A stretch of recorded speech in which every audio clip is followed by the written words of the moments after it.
Hello, let's grab a brew. This is UK Pulse. I'm Jack Carter. Let's discuss a sensitive topic, the diversity debate.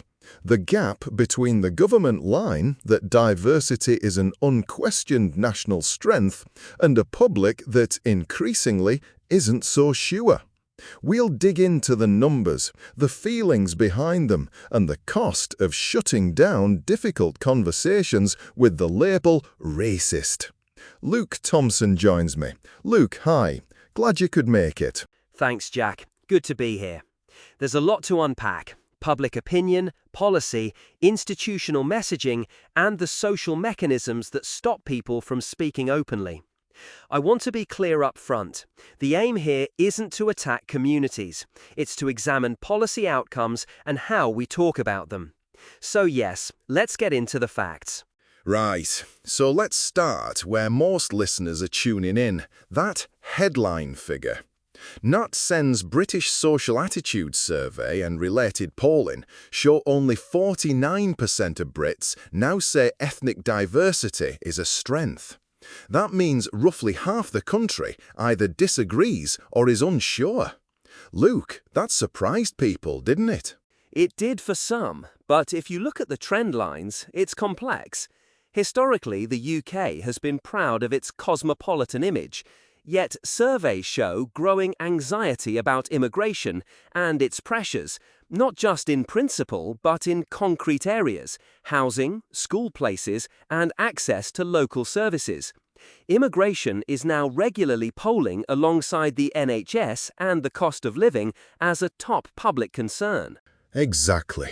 And here's where nuance matters. People will agree with the idea that cultural variety is enriching, food, festivals, music.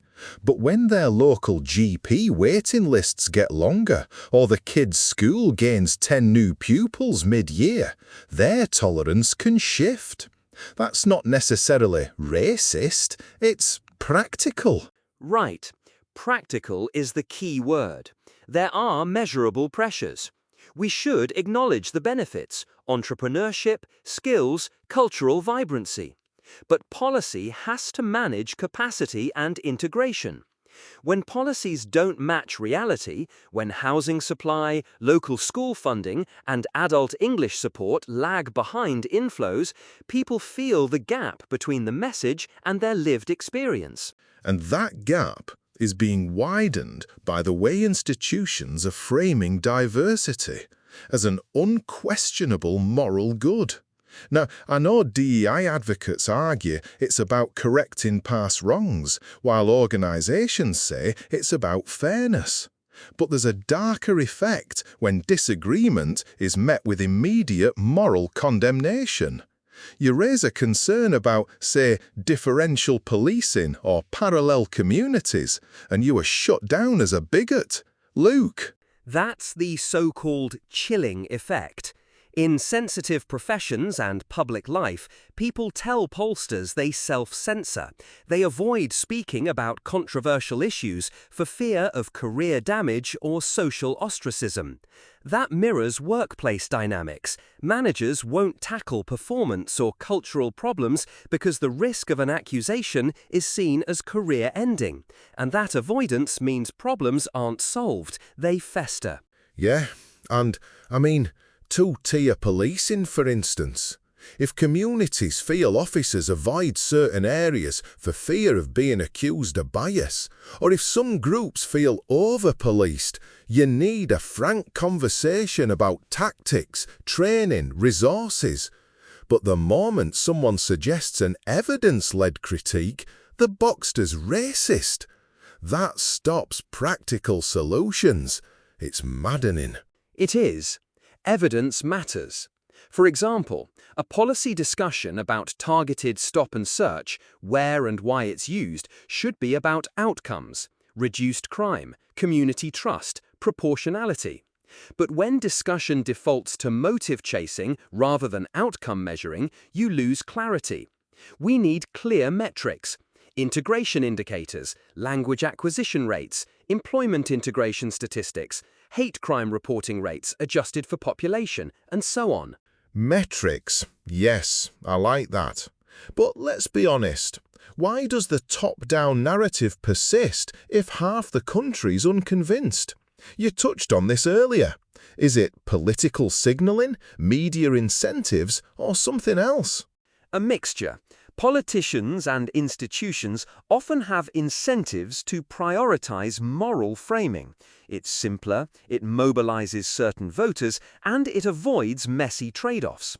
Media, in particular, can reward polarizing or moralized takes because they drive engagement. Additionally, career concerns among public servants and academics encourage adherence to orthodoxy. The result? Unintended consequences get ignored until pressures become undeniable. So people get the message.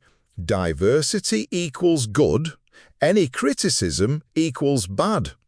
That leaves ordinary voters, people who feel squeezed, with nowhere safe to express legitimate grievances. They either shout louder, or they withdraw trust from institutions. Both are unhealthy. Correct. And the consequences are tangible. Distrust grows, political polarization increases, and populist narratives benefit. If we want durable cohesion, we must make space for evidence-based debate, including tough questions about immigration levels, settlement planning, and integration strategies, without automatically questioning people's motives. Okay, let's be practical. What does a healthier national conversation look like, Luke? Give me policy and behavioural changes. First, measurement. Deliver integration scorecards at local and national levels. Language attainment, employment parity, civic participation, housing pressure metrics. Second, honest capacity planning. Align immigration targets with local infrastructure funding, not just headline economic needs. Third, conditional support for integration programs.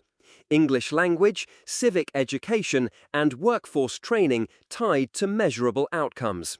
Fourth, protect the right to criticize policy without ad hominem attacks. Clear guidelines for institutions so legitimate policy critique is not career suicide. And on the cultural side? Because policy alone won't fix how people relate to each other.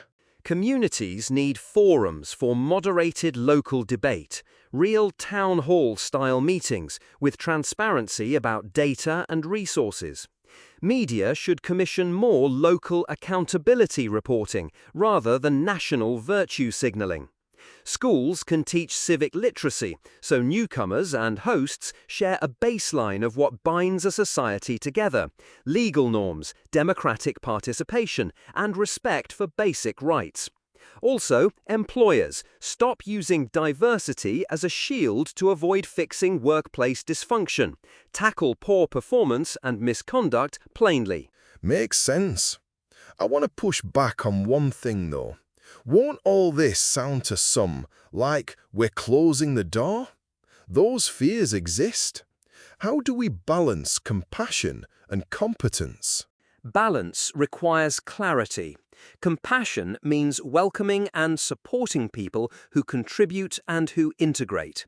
Competence means setting capacity limits and ensuring systems, education, housing, healthcare, can cope. Policy can be compassionate and pragmatic simultaneously. It's not an either-or. Honest debate makes that possible. Shaming debate into silence does not. Right. And look, let's be frank. The way we talk about this matters. If you want people to trust institutions, you have to trust citizens with the truth. Not incendiary language, the truth. Show them the numbers, explain trade-offs, and then decide together. Luke, final thought before we wrap. Final thought. Suppressed dialogue fuels resentment. When people feel their experiences are dismissed as merely prejudice, they turn to simpler narratives that promise answers. To avoid that, institutions must treat integration as a measurable policy challenge, and society must allow uncomfortable conversations, conducted respectfully and focused on outcomes. That's the only way to rebuild trust. Good. That's the core of it. If we want the country to hold together, we can't have half the population feeling like they can't be honest. So here's our call to action. If you care about the future of cohesion in the UK, start locally. Attend a council meeting. Read the local integration numbers. Ask for data. And if you're a policymaker or public servant listening, create safe channels for dissenting empirical voices. We need that. We'll be back next week with an episode on policing and community trust, a natural follow-up. Luke, thanks for joining. Thanks, Jack. And to listeners, keep discussing respectfully. Data over dogma.